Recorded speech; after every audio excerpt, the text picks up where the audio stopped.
नमस्कार दोस्तों। धातु किसे कहते हैं, धातु परिचय जानने के बाद और धातु में कौन कौन से प्रत्यय प्रयोग होते हैं ये भी हमने शार्ट में जान लिया है, विस्तृत में आगे जानेंगे। तो अब हम देखते हैं कि धातुओं को लिखने के लिए जिन लकारों की आवश्यकता होती है वे कितने होते हैं और उनका अर्थ क्या होता है, वाक्यों में उनका प्रयोग भी करेंगे।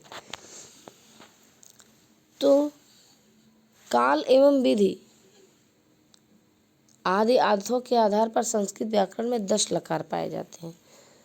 तो चलिए 10 के हम नाम देख लेते हैं, उसके बाद फिर आगे उनका अर्थ और वाक्य प्रयोग एक साथ देखेंगे।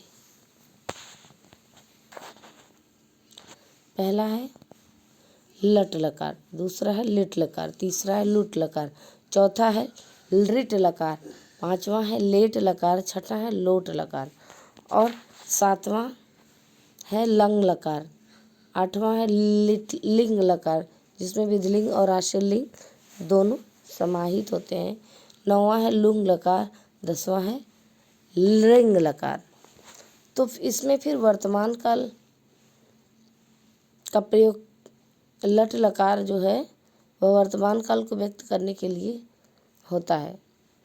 इसका उदाहरण चलिए देखते हैं। जैसे रामः पाठम पठति छात्र गुरुं सेवते, राम पाठ को पढ़ता है, छात्र गुरु की सेवा करता है। दूसरा क्या है लिट लकार, लिट लकार का प्रयोग ऐसी घटना का वर्णन करने के लिए होता है जो हमारी आँखों के सामने घटी हो, न घटी हो और ऐतिहासिक भी हो, मतलब पहले घटी हो लेकिन ऐतिहासिक भी हो। जैसे रामः रावणम जघान, राम ने रावण को मारा, यह एक ऐतिहासिक घटना भी है और इसे हम लोगों ने नहीं देखा है। फिर इसके बाद है लुट लकार, लुट लकार भविष्यकाल की क्रिया को व्यक्त करने के लिए होता है, किंतु यह काल अद्यतन आज का नहीं होना चाहिए, मतलब आज का ना हो, बीते हुए समय का, आने वाले समय का होना चाहिए। जैसे स्वः प्रधानमंत्री रूस देशम गंता, कल प्रधानमंत्री रूस देश जाएंगे। फिर इसके बाद है लिट लकार, सामान्य भविष्यकाल की घटनाओं को व्यक्त करने के लिए लिट लकार का प्रयोग किया जाता है। जैसे यथा दिया है सह लेखम लेखिष्यति, वह लेख लिखेगा, सामान्य भविष्यकाल, इसमें कोई शर्त नहीं है कि वह आज की हो या कल की। फिर इसके बाद है लेट लकार, लेट लकार अनेक कालों तथा अनेक मनोभावों को प्रकट करने वाले इस लकार का प्रयोग वेद में ही पाया जाता है, लौकिक संस्कृत में इसका अभाव होता है। तब लेट लकार ऐसा लकार है जिसका प्रयोग हम केवल वेदों में ही देखते हैं।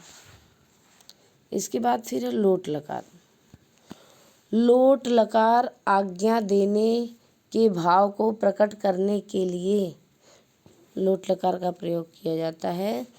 यथा सह गृह कार्यम करोतु,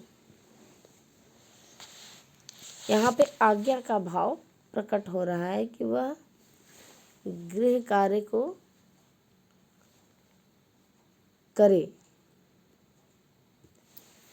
फिर इसके बाद है लंग लकार, लंग लकार अनद्यतन भूतकाल की क्रिया को बताने के लिए होता है। तो यहाँ पे यथा, जैसे कि रामः पाठम अपठत, राम ने पाठ को पढ़ा, भूतकाल की क्रिया को अनद्यतन, जो अद्यतन नहीं है, अनद्यतन भूतकाल की क्रिया को बताता है। फिर इसके बाद है विधिलिंग लकार, विधिलिंग लकार चाहिए, करे आदि विध्यात्मक भावों को प्रकट करने के लिए विधिलिंग का प्रयोग किया जाता है। मतलब जैसे कि कोई विधि है, कोई नियम है, उसको बताने के लिए कि तुम्हें ऐसा करना चाहिए, तुम ऐसा करो, के लिए विधिलिंग का प्रयोग किया जाता है। जैसे कि यथा सह लेखम लिखेत, वह लेख लिखे या उसको लेख लिखना चाहिए। लिंग का एक भेद आशीर्लिंग भी है, जिसका प्रयोग आशीर्वाद देने के लिए होता है। तुम चिरायु भूयाः, तुम दीर्घायु हो जाओ। यहाँ पे भी आशीर्वाद दिया जा रहा है और जो कि एक विधि है।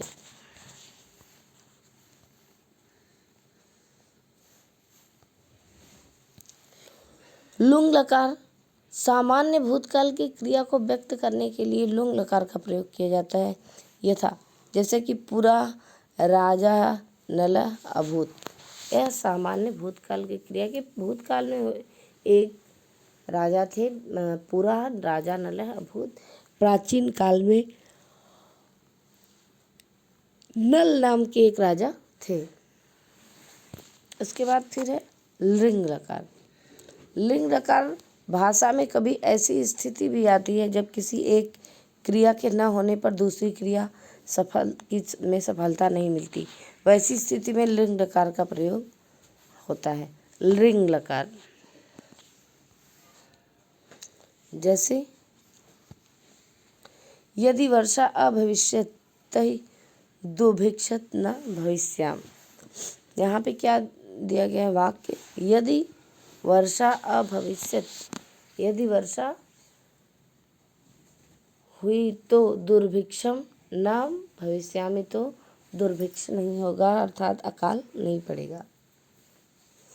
परस्मै क्रियाओं में लगने वाले 9 प्रत्यय होते हैं, तो चलिए इन 9 प्रत्ययों को देख लेते हैं। हाँ, इसमें जो आपने लकार पढ़ा 10 लकार, इन 10 में 5 लकार जो हैं वो परस्मैपदी धातुओं में होते हैं और 5 लकार आत्मनेपदी धातुओं में होते हैं। प्रत्ययों को हम सभी धातुओं के प्रत्ययों को लकारों के अनुसार हम कल देखेंगे और कुछ धातु रूप भी देखेंगे। तो नमस्कार दोस्तों।